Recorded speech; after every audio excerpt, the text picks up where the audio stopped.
Hello, and welcome to the 2021 academic year here at Maronite College of the Holy Family. I would like to extend a very warm welcome to all of our new parents who are joining the college this year. For those of you who don't already know who I am, my name is Miss Dalla and I am the Director of Curriculum. So what does that mean? That means anything to do with your child's academic progress here at the college comes under my umbrella. Everything from NAPLAN to the HSC, assessment, tasks, results, you name it, rests with me. My intention in this video today is to go through some key points with regards to the curriculum and how it's run here at the college, but also to go through the 2020 HSC results with you so that you know how we performed last year. So to kick this off, last year we had 26 subjects with 62 students sitting 324 exams. And as you can see over here, from 2017 right through to 2020, our rank took a little bit of a decline. And that decline can be attributed not to COVID, because every school in the state was going through the same thing. What I am attributing this decline to is the work ethic of some of the students in our college. It's as simple as that. And it is extremely important that we encourage our students to develop a positive mindset and a strong work ethic from year 7. So to go through the bands that we achieved, we had 16 band 6s, 98 band 5s, 118 band 4s, 60 band 3s, 24 band 2s, and 4 band 1s. And I need to make it very clear that band 1 was completely eradicated for 2 years in a row, and band 2s were at their lowest in 2019. So for me to see those figures, I was a little bit disappointed with that regard. But having said that, our band 4s weren't too bad. Bands 5s and 6s were okay as well. They did take a decline, yes, but they weren't too bad. Now, in terms of the state, some positive news here. We had 27% of our subjects had a standard deviation of less than the state. So that means the gap between the marks was shorter, which is a positive thing. And we had 73% of subjects having a higher exam average than the rest of the state. So that's a very good achievement. So in terms of the breakup of the bands, which you can clearly see on the screen there, in terms of band 6, this was our 2017 figure. This is our 2020 figure. So you can see how it's risen and then taken a slight decline. Same thing can be said for our band 5. So we're starting to go up consecutively, and then it took another drop in 2020. Then we moved to the band 4s, which is your 70% range. We started off pretty high, took a drop, which is good because that means it's moving into band 5. Then we went back up again, and then we took another decline here. Moving into band 3, that's your 60%. So we started off low, jumped up, dropped down here, which was good because that meant those band 3s were turning into band 4s. But then in 2020, they started to rise again. Then we go to band 2s. Now you can clearly see that there was a complete increase there, a massive jump from 2019 to 2020 in terms of band 2s. And that was concerning for me because we were pretty much on the road to getting rid of them. And a number of the students who did achieve those band 2s were those students who weren't putting in any work effort. They were on academic management plans, refused to follow through with some things, and it was just becoming quite troublesome for some of these students, and I'm just not sure why they refused to see the light and come up with a different pathway. And then looking at the band 1s, you can clearly see we had nothing for 2018 and 19, then all of a sudden we've jumped right back up again, which again was quite concerning.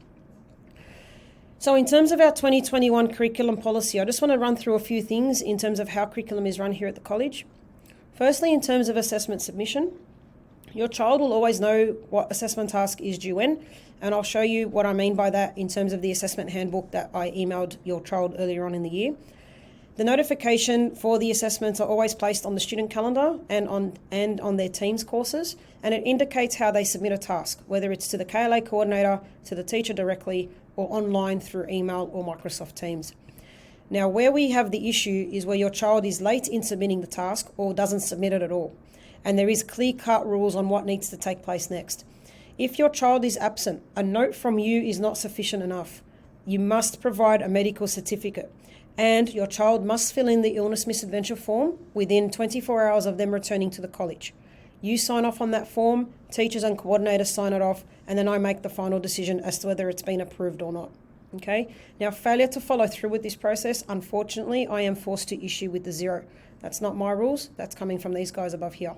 Okay, so I need to make that exceptionally clear. Now, in terms of warning letters, now an N warning letter is just that. It's a warning to let you know that your child is heading towards end determination. What does end determination mean? End determination means a couple of things.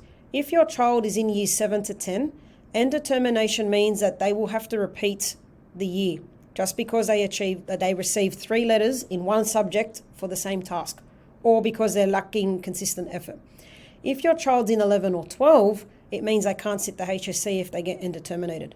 So it's extremely serious. So we don't just send out warning letters for the sake of it. We're sending out the warning letters to let you know that should your child continue the way they're going and they hit that 3rd one, unfortunately, those 2 conditions have to apply. They either repeat or they can't sit the HSC. Again, not my rules. That's come straight from NESA. Now, if your child is achieving less than 35% in an examination, and we know that that's not their full capabilities, we know that they haven't put in the work, that will constitute a warning letter. Unfortunately, I have no choice because we need to start lifting up some of the results here at the college. Now, less than 35% demonstrates a non-serious attempt, which NESA will not stand for. And when you think about the bands, 35% or less is at band 1 level. And you really don't want your child to be starting at band 1 level from their early years here at the college. Another thing that I have introduced in recent times is a less than 60% in examination letter. Now, this is not a formal end warning, but it's just a warning to let you know that, hey, we've noticed your child's got less than 60% in an exam, and should those results continue, we may have to issue an official warning letter. Okay, 60% is less than 60%, is a band 2 at HSC level. So we don't want to get to that point. There's 6 bands. Band 3 is 60%, not 50%, and a number of students think that 50% is the pass. It's actually not, it's 60. Now, in terms of what we call academic management plans, these are not a form of punishment. These are designed to make your child accountable for their studies. Okay, so what does it mean? If a few coordinators come up to me saying such and such isn't performing well in both of their subjects, I'll then start calling a meeting between yourself, your child, and myself. We'll sit down, devise a plan, come up with some goals that we can achieve, and a review date. Once the review date we reach the review date, we will then sit, look at it, and see if we've achieved it. If your child feels that they are more accountable being on the plan, I am more than happy to continue it and just change the goals. If we are noticing that your child is deliberately not following through or not putting in the effort, that could then lead to a college warning letter should the behaviour consistently occur within the next academic management plan that we set. Okay, so it's not designed to punish, it's designed to keep your child accountable. Now, like I said here, consistently not achieving the goals that we set, and we set them collaboratively. I don't do it, we do it together, will lead to that college warning letter. Now, in terms of homework is not an option. Some students think they don't have to do it. You do have to do it.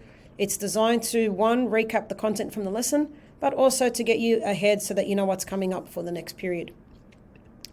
Like I mentioned earlier, at the start of the year, I've emailed your child with the assessment handbook, and inside that handbook has a summary of all the curriculum policy, but it also indicates every single subject's assessment schedule by task and when things are due and how much it's weighted.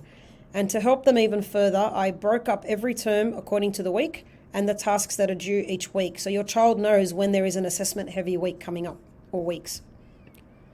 Now, in terms of plagiarism, as it says there in red, if your child plagiarizes, we will not sympathise.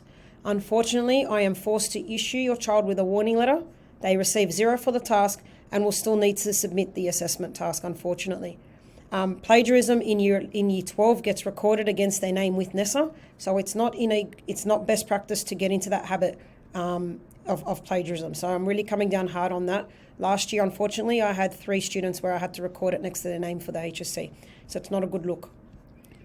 Now, in terms of bring your own device, that is an absolute must. They need to be charged overnight and brought to school fully charged and working.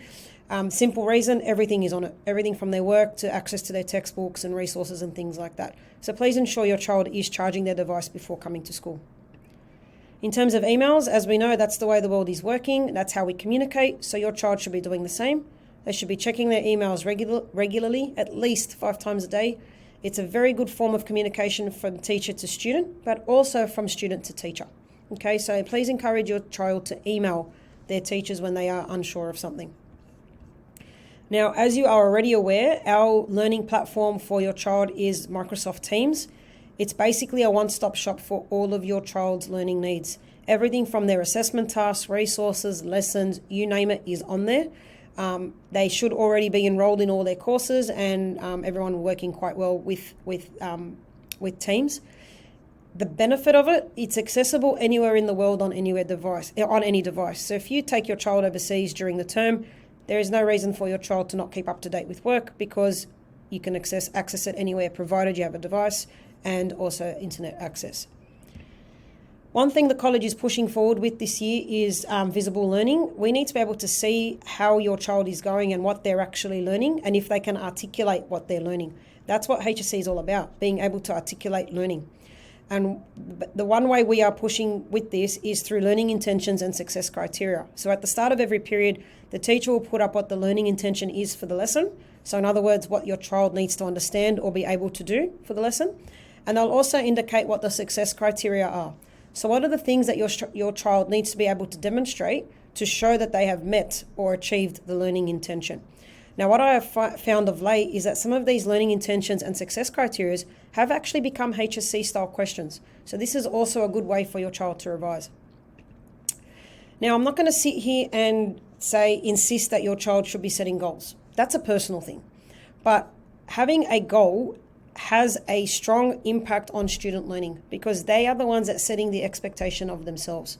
They should be aiming to have high standards. They should possess this quality of grit, which basically means perseverance. Okay, that's got to come from here, not from us forcing it on your child. But if they want to set a goal, any teacher, myself, anyone is more than happy to sit with them and help them devise a goal that can be achievable for them. And just finally, Elevate Education, which you have paid for in your school fees. 7 to 10 have already had their session last week. And they were taught various ways of becoming organised and how to study and some different techniques.